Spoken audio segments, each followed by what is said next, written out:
আমার সিনেমা, আমাদের সিনেমা বাংলাদেশের হয়ে আসলে কম্পিটিশনে পার্টিসিপেট করছে। তো সেটা আমাদের জন্য নিঃসন্দেহে দারুণ একটা খবর।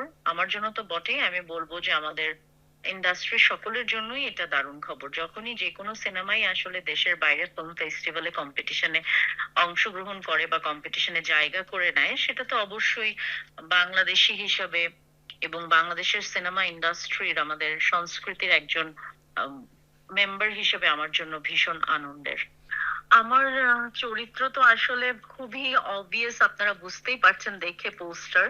আমার ক্যারেক্টারের নাম হচ্ছে প্রিন্সেস রোজি। সো আমি প্রিন্সেস চরিত্রে অভিনয় করেছি। আমাদের যাত্রাপালার যে অবক্ষয় সমাজে আমরা দেখতে পাচ্ছি, এখন তো আসলে আমরা আর কেউ যাত্রা দেখি না, যাত্রা তো আসলে হারিয়ে গিয়েছে। তো সেই জায়গা থেকে আমাদের একটা কমিটমেন্ট ছিল যে আমাদের যে যাত্রা, আমাদের যে একটা শিল্প, আমাদের যাত্রাপালা যে আমাদের একটা অহংকার, সেটাকেই আমরা আবার তুলে ধরার চেষ্টা করা। তো আমরা এটাই দেখিয়ে দেখানোর চেষ্টা করেছি যে এখন আসলে যাত্রা আসলে চলে গেছে প্রিন্সেসদের দখলে, এবং সেখানে আগে কিন্তু যাত্রাপালা ঈশ্বরচন্দ্র বিদ্যাসাগর হতো, গ্যালিলিও হতো, রাইট? হুম। কিন্তু এখন কিন্তু দেখবেন যে প্রায় সময় আসলে গুরুত্বপূর্ণ হয়ে উঠেছে প্রিন্সেসদের নাচ।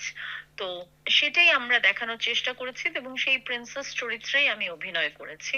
এবং আপনারা ইতিমধ্যে জানেন যে এই চরিত্র, একজন অভিনেতাকে আসলে চরিত্র হওয়ার জন্য আ- শারীরিক গঠন, মানসিক চিন্তা, সমস্ত কিছু, এই যে প্র্যাকটিস, বদলে ফেলার যে একটা প্র্যাকটিস আমাদের করতে হয় একটা চরিত্র হওয়ার জন্য, সেটা শুধুমাত্র আসলে মেকআপ এবং গেট আপ না, সেটা আমাদের শরীরের গঠনেও পরিবর্তন আনতে হয়।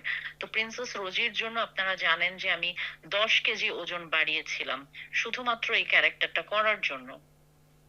আর একটা কথা আমি শেয়ার করতে পারি যে এই প্লিজ। সিনেমাটা যখন আমি করছিলাম তখন আসলে আমি মানে ভীষণভাবে আসলে মানে সবকিছু মিলিয়ে আমি আসলে ভীষণভাবে মানসিক ভাবেও আসলে অসুস্থ ছিলাম। আমার মনে হচ্ছিল যে আচ্ছা আমি কি আসলে করতে পারবো কি পারবো না, এটা পুরোটা আরেকবার বলবো আর কি কখনো সময় করে। বাট এখন আসলে আনন্দের সময় এবং এখন সুখবরের সময়, এখন আর সেগুলো বলতে চাচ্ছি না।